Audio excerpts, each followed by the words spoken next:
ദൈവത്തിന്റെ പരിശുദ്ധാത്മാവിനെ ദുഃഖിപ്പിക്കരുത് എന്ന് നമ്മൾ തിരുവെഴുത്തിൽ വായിച്ചിട്ടില്ലേ? എപ്പോഴാണ് പരിശുദ്ധാത്മാവ് ദുഃഖിക്കുന്നത്?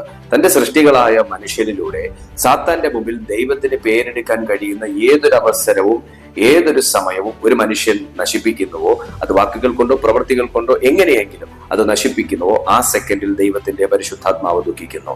എഫേസ്യർക്ക് എഴുതിയ ലേഖനം 4-ാമത്തെ അധ്യായം വിപുലമായ രീതിയിൽ വിശുദ്ധ ജീവിതത്തെക്കുറിച്ചും പാപത്തെക്കുറിച്ചും പരിശുദ്ധാത്മാവിനെ കുറിച്ചും ഒക്കെ സംസാരിക്കുന്നുണ്ട്. മോശയുടെ കാലഘട്ടത്തിൽ ഇസ്രായേൽ ജനം ശൂന്യതയുടെ സമയത്തും അവരുടെ വിശപ്പിന്റെ സമയത്തും ഒക്കെ ദൈവത്തോട് മറുതലിച്ചതും അവർ വിഗ്രഹങ്ങളെ ആരാധിച്ചതും അതിലൂടെ അവർ ദൈവത്തിന്റെ പരിശുദ്ധാത്മാവിനെ കോപിപ്പിച്ചതിനെ കുറിച്ചും ഒക്കെ പുറപ്പാട് പുസ്തകം രേഖപ്പെടുത്തുമ്പോൾ യെശയ്യാ പ്രവചനത്തിലും 63-ാമത്തെ അധ്യായത്തിൽ അവരിലൂടെ പരിശുദ്ധാത്മാവ് ദുഃഖിച്ചതിനെ കുറിച്ച് വളരെ കാര്യമായി തന്നെ യെശയ്യാ പ്രവാചകൻ രേഖപ്പെടുത്തുന്നു. സോ നമ്മൾ എല്ലാ കാലത്തിലും പരിശുദ്ധാത്മാവിനെ സന്തോഷിപ്പിക്കാൻ വിളിക്കപ്പെട്ടവരാണ്.